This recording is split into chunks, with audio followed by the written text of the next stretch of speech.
What was your impression, and what about her surprised you when you started working with her that you thought, I didn't know she'd be like that? Yes, it was very refreshing actually to meet her because, inevitably you meet on the test and you don't know each other, and it's always slightly awkward because you're doing this kind of intimate scene with someone you've never even set your eyes upon. But she's really refreshing, and she's very open to really kind of collaborating as two people and making the scene as good as possible. And I found that when we were filming, what she was great intuitively at is that, when you're doing a big film like this, you may be in the midst of a big stunt sequence, or it's a green screen, or, and sometimes it's easy to get lost in that. And what she's great at, and what we managed to do a lot, is really ground the work, as pretentious as that sounds, but bring it back to the fact that the reason you're there is because you're trying to tell a story about two people or several people. And I think she's so great at that, like very emotionally intuitive and being able to bring a truth to something, even in the kind of craziest circumstances. Okay. Hi, Theo. Hey, what's up? I wanted to ask you about working with director Neil Berger and his vision for bringing this story from the novel to the big screen. I'm a big fan of Neil. He's a very cool dude, but also he's a very smart person with very good taste. And I was very pleased when Shay and I saw the movie on Sunday. Inevitably, there's some trepidation when you see a film because you give it up, you give it over, you finish with your job, and we were really pleased at what came about, and I think he managed to really keep a lot of integrity. There's no dumbing down, there's no kind of simplification, and there are some really strong themes in it about, questions of determinism, questions of choice, identity, things that people can really relate to, but also, things that are a bit deeper than the surface level. What we did, Shay, myself, and Neil would be always revisit the scenes the night before, a couple of nights before, when things weren't feeling right, and then do several revisions of it to make sure we were all at a place where we felt that this was a genuinely good scene, and it also worked kind of not only in the context of honouring the material, but it was real and specific and good, essentially. Another thing Neil did was really create a genuine world that you buy into, at least I hope, because I believe that. And I remember one thing he said was, there's a point in the book where someone dies, one of the kind of wannabe initiates, someone dies very early on, and we were asking, why he thought that shouldn't be there. And he said, look, what you need to do is you need to set up a construct, because people like to use the word dystopia, but it's not really a dystopia at the beginning. You need to set up a construct where this is a world that seems to be functioning. You need to buy it. Because then, inevitably, when the downfall of the world comes, that means the stakes are higher and it means something. Because if you're in a world where it's like all shit, and you don't empathize with it, and you don't want to be there, and you don't want to kind of be in these people's company, then you're not going to care. So I thought that was a really strong thing that he did: set up a world that is real. Then, with the kind of the whole military coup that happens with the erudite faction, then it means something, and the stakes change. Hey Theo, could you talk a little bit about what was the toughest stunt you had to do, what kind of training you did, and just a favorite memory of Chicago? Toughest stunt was, I guess, with Shay, I just wanted to practice as much as possible the kissing scene, but she wasn't really up to it. I was like, listen, tonight, after dinner, we could just go over that scene again. I think, for me, the end scene, it's a kind of big climax where there's a fight, and then that leads into really the climax of the whole movie. And what is great about that, but what I really wanted to honour, was you have this really dynamic fight scene, and it's visceral and painful, and Shay gets punched in the face many times, which is kind of, that's quite hardcore in many ways. But also, in the midst of the scene is really a story about her getting through to him, to Thor, through love, and that was kind of something that I really wanted to honour. And then, genuinely, the kissing scene, Shay and I, in a real way, we wanted that to be as good as possible, because it's the only time they get together, it's the only kind of really kind of, I don't know how to describe a kissy, smooshy scene or whatever. And we wanted it to be good, and to still kind of to fulfill the kind of things that it needed to fulfill, but also be real and not kind of ebb on the side of lots of cheese. So yeah, we actually shot that a second time because the first time it didn't feel quite right, and we really wanted to honor it in the way that it's earned, and I think hopefully it's earned because there's not lots of batting eyelids and kind of fawning towards each other in the whole film. It's quite a functional, tough, kind of intricate, complex relationship. So when eventually they kiss, I hope that it's earned and it's not just, oh, okay, they've got to get it on, here it is, kind of thing. Hi, so the producer said you and Shailene actually climbed the Ferris wheel. Your character, did you have any, were you afraid of heights? Or what was that like? It wasn't too bad because we were strapped in, so you felt kind of invincible. Although when I was up there, I was like, I'm going to test you guys and jump off, and he was like, well, you can do that. You still break your arm. Maybe not. But yeah, I mean, in a good way, because we actually did it, you could draw on, if you were feeling those feelings, inevitably you could draw on them and try and make it as real as possible. So yeah. Hi, this is over here. Yeah. Hey. Hi, this is sort of a fun question. Okay, so when you initiate into Dauntless, you kind of have to choose your name. What name would you choose for yourself? One, I think. That'll be the ultimate legend. I don't know, yeah, that or Captain Semi-Greek or something. Yasu. Anyhow, I just wanted to ask you, Veronica was saying earlier that when she saw you in the casting session, she was immediately like, yes, definitely. So did you get that vibe right away, or when did you find out that she was definitely, In terms of Veronica? Yeah. Yeah, no, I didn't really know that, to be honest, and I heard she was obviously happy with the test, but, you kind of, in a way, a constant, I guess, pessimist, so you don't believe it until someone slaps you around the face with it. So I kind of, when I got to know her more, then it became apparent. But she was really great, actually, because she would be on set and involved, but she was happy to let Neil and us just kind of run with it, because she knew that essentially it's a very different medium, obviously, bringing this book to film.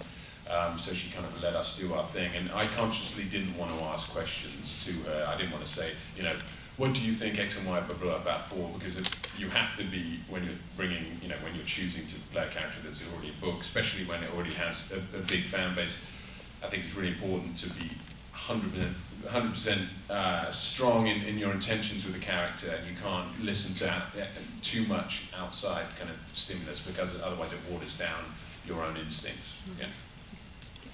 Hi, I'm Cassandra. I was wondering, in the movie, Triss is perceived differently after she joins Dauntless, so how have people perceived you differently before and after you accepted this role?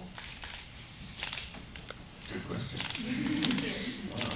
It all begins with a morning in 2009. How have they perceived it differently? Well, maybe there is more awareness of me before.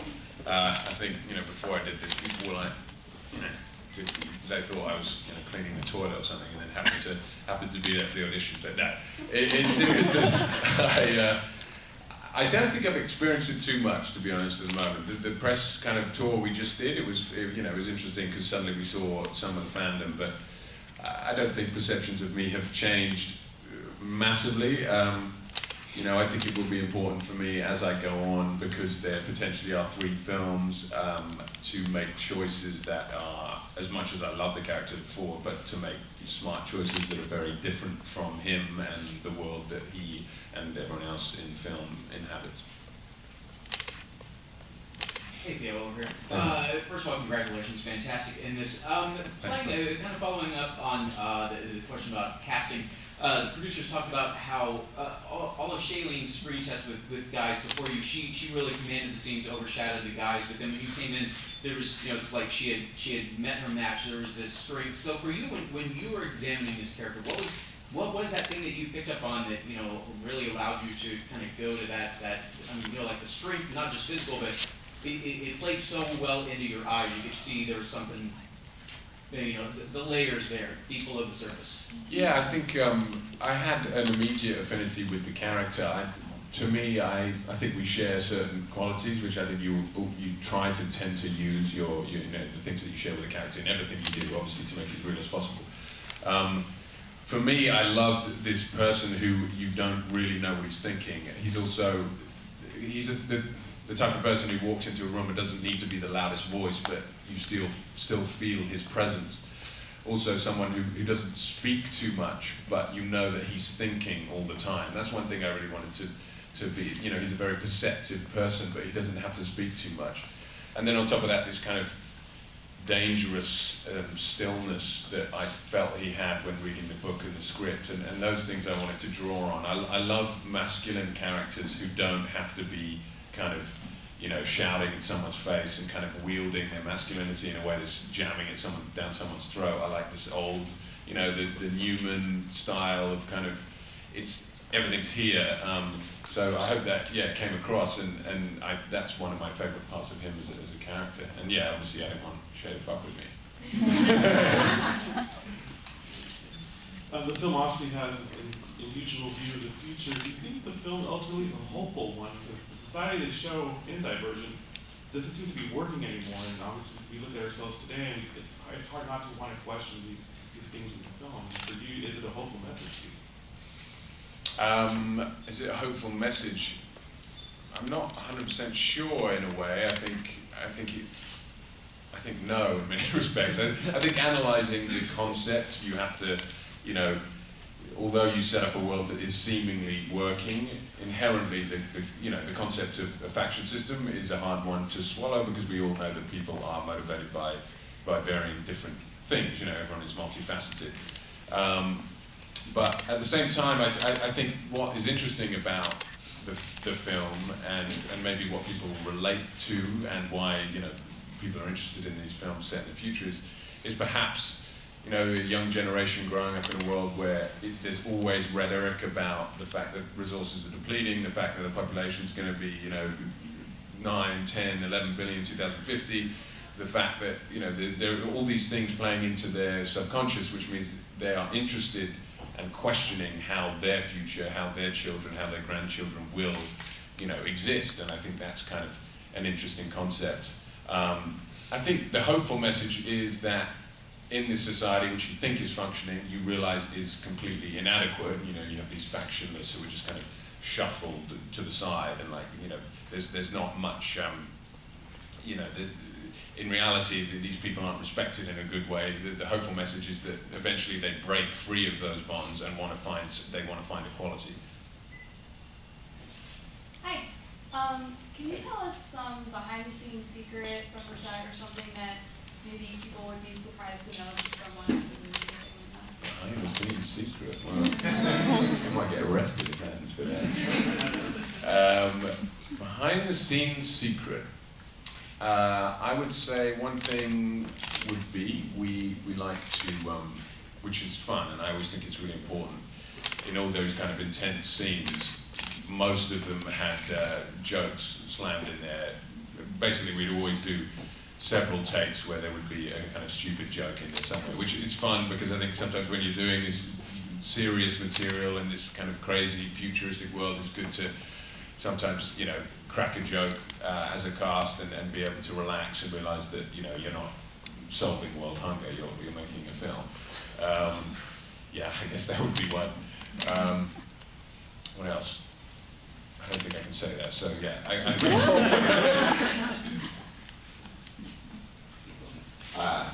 my question, as much as your character has a relationship with Tris, I also was fascinated by the kind of interaction you had with Jack Courtney's character. And if you could talk, one, about working with him and kind of what you took away from that experience, and two, kind of how you saw that relationship with those two characters, and if they were adversaries who had to work together, kind of how you put that in your head.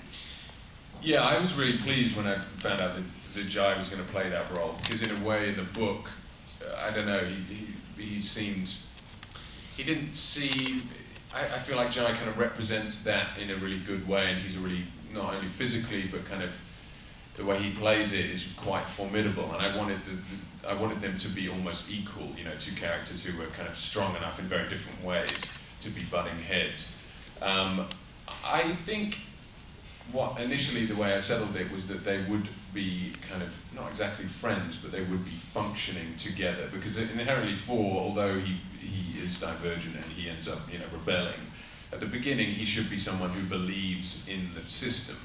You know, he's an advocate for the system, and he's like a kind of pseudo-general, and I think, you know, Jai is one of those as well, and they represent two diverging paths. You know, Jai's character goes down the, you know, he gets kind of, I guess, wooed by power, and you know, is interested in kind of, is part of this big military coup, whereas Four represents maybe the more old school kind of way of being hopeful for believing in a system that kind of it has equality, I guess.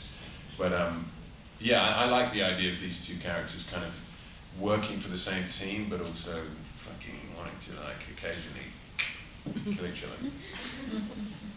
Hi, you. Hey. My question is, the Divergent world is the people choose what they want to be. So how about yourself? So you're an actor. So what moment, what made you choose become an actor? To be an actor? What moment? I was walking down the street and well, I think it was always kind of in my sphere, and I'd be lying if I said, oh, you know, it's funny when people are like, oh, I just fell into this movie and suddenly I'm really wealthy and extremely, whatever. Not I'm wealthy, unfortunately.